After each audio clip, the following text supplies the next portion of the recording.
कि जब तीसरे कार्यकाल की सरकार बनी तो सहयोगी दल के तौर पर जदयू यहाँ पे शामिल हुआ, तो ये उम्मीद जगी कि बिहार में अब विकास की रफ्तार तेज होगी।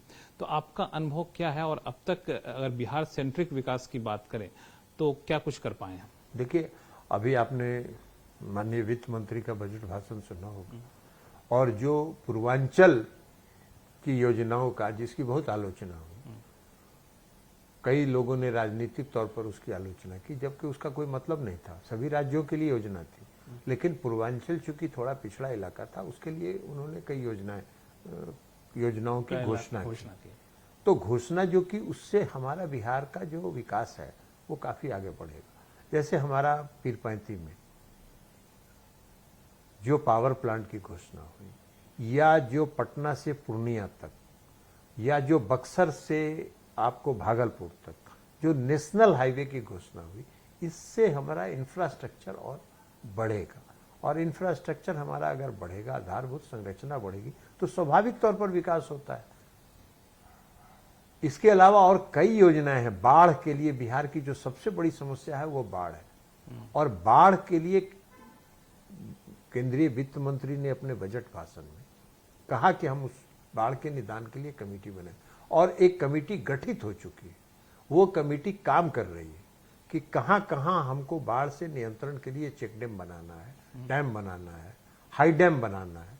ये कमेटी उसका निरीक्षण कर रही है और घूम रही है, और घूमने के बाद वो कमेटी रिपोर्ट देगी। और केंद्र सरकार कटिबद्ध है कि पूर्वांचल का विकास होगा, इसलिए कि आदरणीय प्रधानमंत्री नरेंद्र मोदी जी की जब कल्पना है कि विकसित भारत बनाने का, तो विकसित भारत तब तक नहीं बनेगा जब तक देश का हर क्षेत्र विकसित नहीं होगा। एक अगर आप शेयर कर सकें कि इंफ्रास्ट्रक्चर के अलावा और कौन से सेक्टर है जहां पे आप केंद्र में रहते वहां पे कोशिश करें कि उसको बढ़ावा मिले, और खास तौर से रोजगार एक बड़ी समस्या रही है, सर्वविदित है, इसकी समस्या से निवारण के लिए। देखिए, वो बिहार का एक पार्ट है। बिहार का एक ये है कि बिहार कोई पोर्ट के साथ नहीं जुड़ा हुआ है, उसके ट्रांसपोर्टेशन कोई भी इंडस्ट्रियलाइजेशन वहाँ नहीं हो सकता है।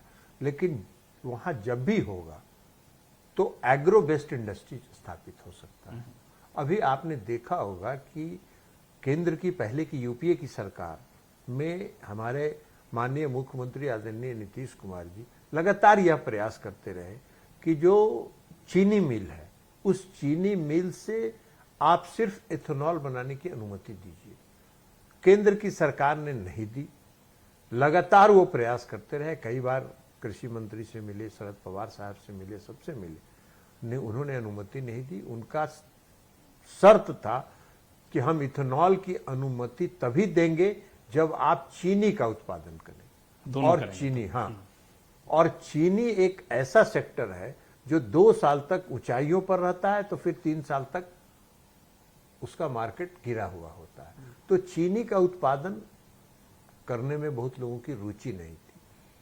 आदरणीय प्रधानमंत्री नरेंद्र मोदी जी की सरकार ने सिर्फ इथेनॉल की यूनिट लगाने की अनुमति दी, और आज उसका परिणाम है कि बिहार में 100 से ज्यादा इथेनॉल की यूनिट लग रही है।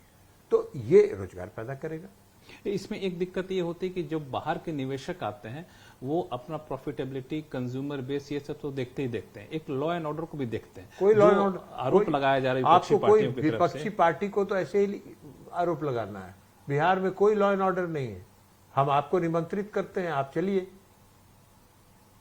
बिहार में एक समय था जब पति पत्नी का राज था, तो पटना जैसे शहर में 5 बजे शाम के बाद कोई निकलना नहीं चाहता था, और खास करके महिलाएं तो और नहीं निकलना चाहती थी। आज आप चले जाइए बिहार के किसी कोने में, किसी कोने से किसी कोने में आप 12 बजे रात में चलिए, 4 बजे भोर तक पहुंच जाइए, कोई आपको रोकने टोकने वाला नहीं मिलेगा। इसका मतलब ये मानूं कि आप साफ तौर से कह रहे हैं जो निवेशक वहां पे अपना पैसा लगाना चाहते हैं वो लॉ एंड ऑर्डर की चिंता तो ना करें। लगा ही रहे हैं लोग। हमने आपको बताया कि सैकड़ों लोग वहां इथेनॉल का यूनिट लगा रहे हैं। 100 से ज्यादा इथेनॉल की यूनिट लगी, 10 से 15 इथेनॉल की यूनिट तो प्रोडक्शन में आ गई। तो इस तरह से लगा रहे हैं लोग। उनको कहां कोई दिक्कत हो रही है, कहां कोई परेशानी हो रही है। कोई रंगदारी नहीं है। पति पत्नी के राज में वहां अपहरण होता था। आप बता दीजिए बिहार में 18 साल 19 साल में एक अपहरण का घटना हुई हो? नहीं होती है। तो विपक्ष के आरोप बेबुनियाद है। विपक्ष का तो काम ही वही है, कुछ नहीं बोलना है तो क्या कहना है। जब कुछ कहने के लायक नहीं है तो कुछ न कुछ तो बोलना है, और इसलिए नकारे जाते हैं, हर चुनाव में नकारे जाते हैं। जनता उनकी बात को नहीं समझती है, वो बोलने के लिए जो बोलते रहे, लेकिन जनता उन पर भरोसा नहीं करती है।